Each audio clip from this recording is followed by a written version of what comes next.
Hello everyone! Blizzard has released a new short story on the WoW website called Code of Rule, and those that want to read it, I'll place a link in the description so you can check it out for yourself. I've had a couple of requests from you if I could actually cover the story in a video, for those that don't want to read it, but unfortunately there isn't that much story to cover. It describes how the ogres of Highmaul joined the Iron Horde, and at this point in time, Garrosh, he has already secured his position as advisor to Grommash. Grommash, he has seen visions of the future for himself, and they prevented Gul'dan and his warlocks from ruling the hordes. Even though Gul'dan was imprisoned and they've killed Manaroth, at least I assume that at this point they've already taken out Manaroth, the Legion is still aware of their planets, and Garrosh knows that in order to stand against the might of the Legion, they're going to need some sort of advantage. On top of that, they're also planning a war against our Azeroth. We have warlocks, we have mages, we have death knights, all kinds of magics unknown to Draenor. So in order to stand a chance, they'll need the skills of the ogres. Ogres have the skill to build up an immunity against one type of magic by use of magical stones found on Draenor. In order to get the ogres to cooperate, because at this point Orc and Ogre, they're still enemies with each other,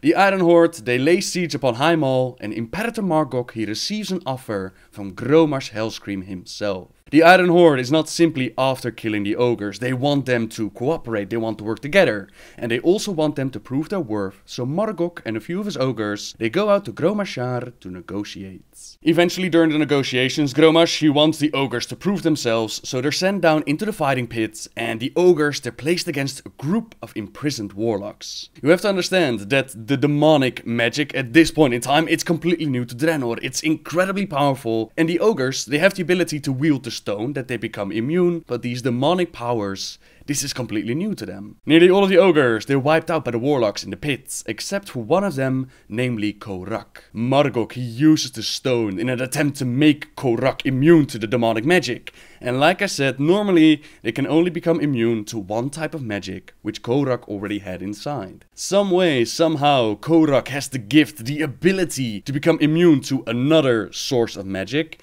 and he becomes immune to demonic spells. He manages to take out the warlock. Mar'gok has proven his worth to the orcs, and he will grant the orcs the same immunity. He will start training them. It will take years, generations, but eventually the orcs of the Iron Horde, they'll also receive the immunity that the ogres have.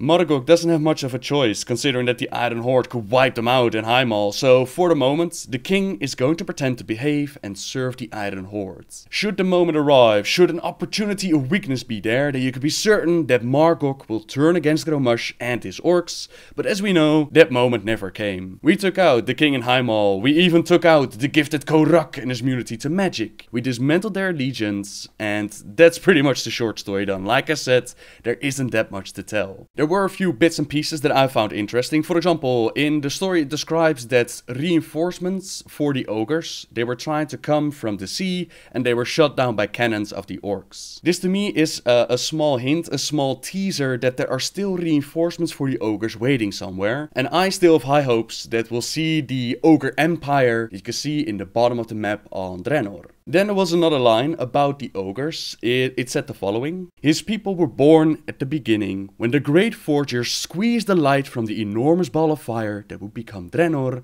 They made ogres from the same smoking clay and gave them dominion over stone and earth. Forgers that squeezed the light and created Draenor. Who are these forgers? It's, in my opinion, most likely a reference to the Titans, which is interesting, since so far we only had confirmation that the Titans shaped worlds, not so much created them out of a fireball of light. It's not a big deal for Draenor. Most likely the Titans, they created the planets, they created creatures to help them form and shape the land, like the Grom and the Gron and the ogres, and they left the world to do its business. Now, if you draw this information to Azeroth, then it becomes a little bit more interesting, because we know for certain that the Titans, they came down, they kicked some old god butt, and they worked on shaping the land, creating giants, creating Irvin, all that good stuff. Now that we know that they can actually create planets as well out of nothing, perhaps it was the Titans that created the planet of Azeroth in the first place. That would mean that the sequence of events, that the timeline becomes a little bit different.